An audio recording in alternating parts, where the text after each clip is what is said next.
Vendredi soir, à Paris, devant le Bataclan, sur des dizaines de mètres, les Parisiens rallument une par une les bougies éteintes par la pluie.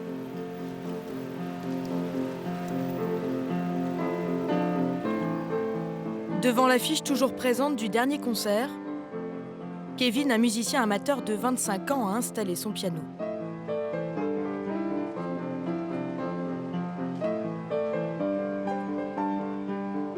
Un concert improvisé, devant des Parisiens qui font bonne figure en refusant de s'enfermer chez eux.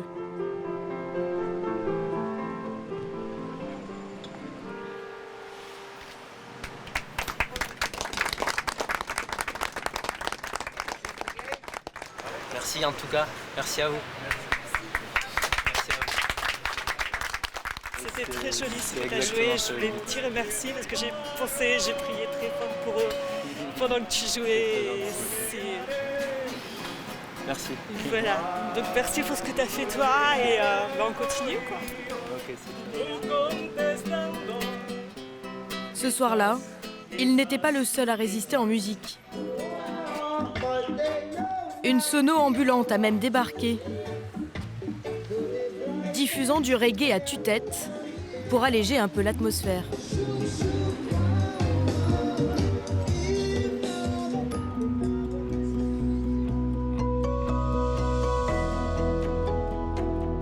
À Paris, tous les rassemblements publics sont interdits, mais des dizaines d'initiatives ont vu le jour pour reprendre la vie là où on l'avait laissée, avec des Parisiens bien décidés à ne pas céder à la psychose.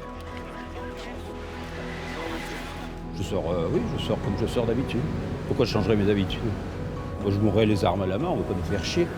Ah non, il n'y a pas de psychose. On est là, moi, j'ai pas peur. Et si on se met à vivre comme des rats parce que des connards mettent la merde, alors là, on vit plus. Dès lundi, certains ont réinvesti les terrasses et les restaurants. à la France. Pour certains, c'était le sport. Pour d'autres, le rire ou la musique qui les ont fait sortir de chez eux. Sur les réseaux sociaux, pour donner de l'ampleur au mouvement, des slogans de ralliement. Tous en terrasse, tous au bistrot. Trinqués pour résister avec des messages humoristiques partagés des milliers de fois. Quand je pense que ma femme dit que je suis un alcoolique. Alors qu'en fait, t'es un putain de résistant. Les Parisiens sortent pour afficher leur détermination, à l'image de la devise de Paris. Battue par les flots, elle ne sombre pas. Toute la semaine, nous avons suivi des Parisiens qui ont décidé de relever la tête.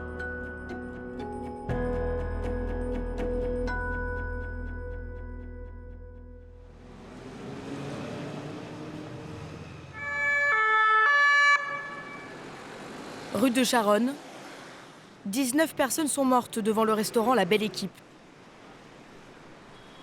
Mais à 200 mètres de là, la vie a déjà repris. Ce bar a rouvert dès le lendemain des attentats. C'était la volonté du patron Samy, même s'il a eu une grosse frayeur ce soir-là. J'étais dehors en fait, j'ai discuté avec mes clients, tout simplement en fait. Donc c'est là où on a entendu les déflagrations.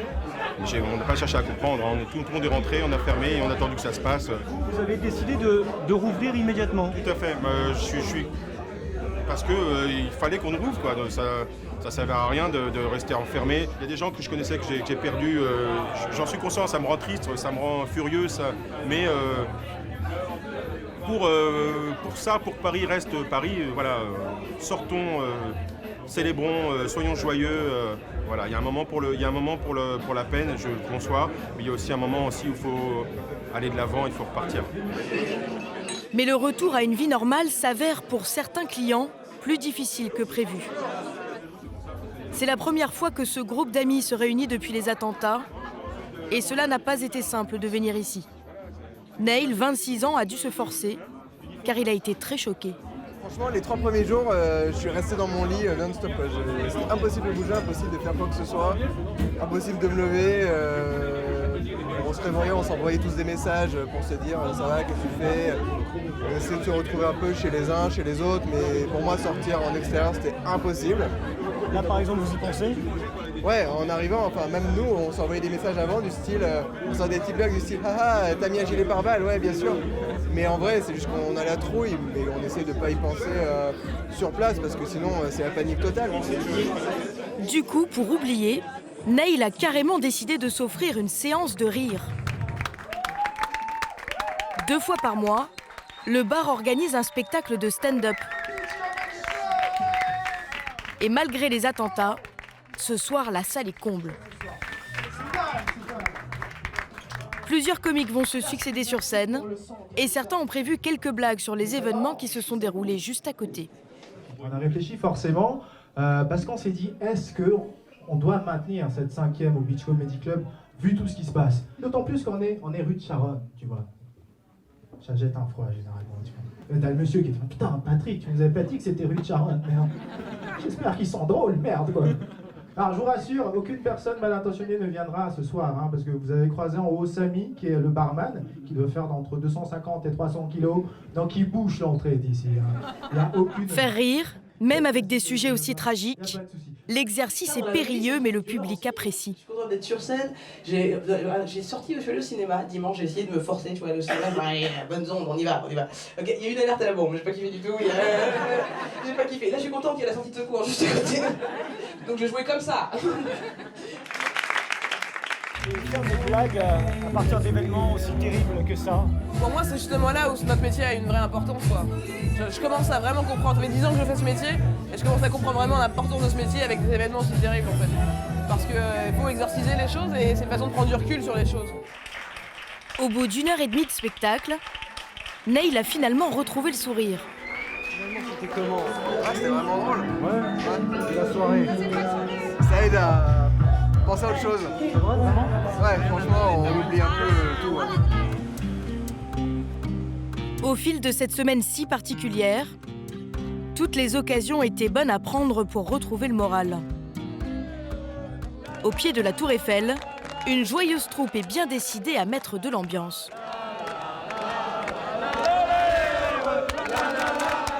Comme chaque année, le 3e jeudi du mois de novembre, c'est l'arrivée du Beaujolais nouveau. À la liberté.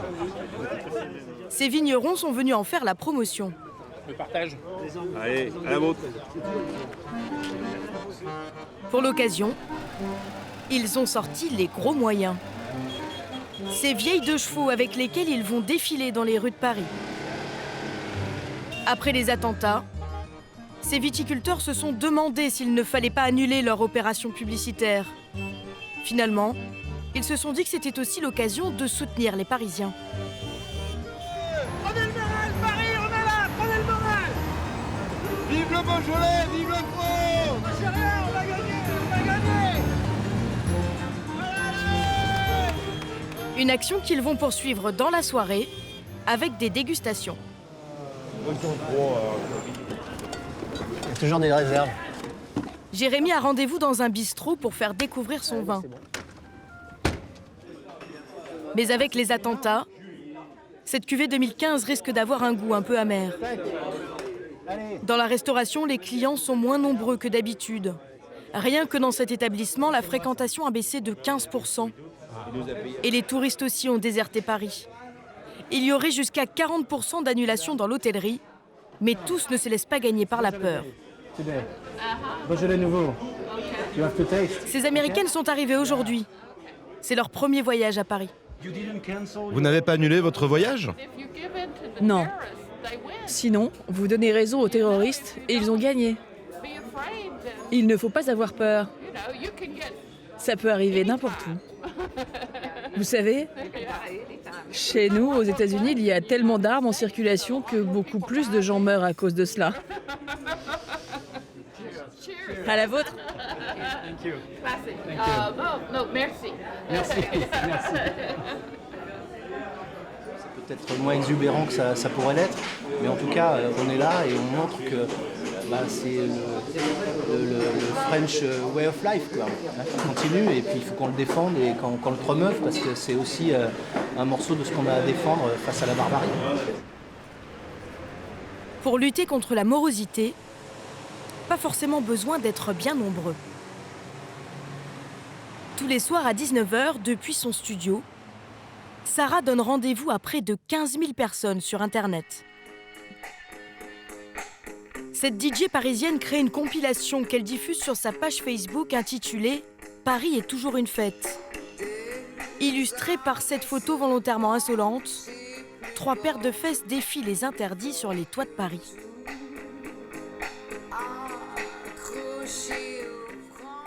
L'événement, en fait, consiste à se présenter chaque soir à son balcon à 19h et de soit passer la playlist du jour que je passe sur l'événement, soit de passer exactement ce qu'on veut. L'idée, c'est de faire du bruit, quoi. L'idée, c'est de faire du bruit. L'idée m'est venue en opposition au bruit des sirènes et des hélicos de notre quotidien en ce moment. Et donc l'opposition de ça, c'est la musique, c'est de la musique plutôt joyeuse. Sarah choisit 3 titres tous les soirs, que des chansons françaises, et pour aujourd'hui, un grand classique. C'est une chanson de Boris Vian qui s'appelle « On n'est pas là pour se faire engueuler ». Donc là, c'est vraiment pour les paroles aussi, parce que les paroles sont hyper marrantes. Et voilà. À 19h pile, juste après l'avoir diffusée en ligne, elle passe à l'action. Et bien là, nous nous saisissons de cette enceinte afin de la mettre sur le balcon. Et puis voilà, puis on va jouer la musique. À 19h, comme entendu.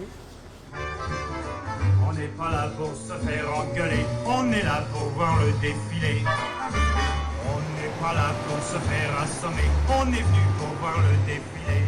Dans la rue, les passants lèvent le nez un peu intrigués. Et dans l'immeuble d'en face, la musique ne laisse pas les voisins indifférents. Cette dame à qui Sarah n'a jamais parlé lui répond tous les soirs, à sa manière. On n'est pas là pour se faire engueuler, on est là pour voir le défilé. L'initiative peut paraître anecdotique, mais tous les soirs depuis une semaine, sa musique résonne sur 1 millier de balcons. Déménagement.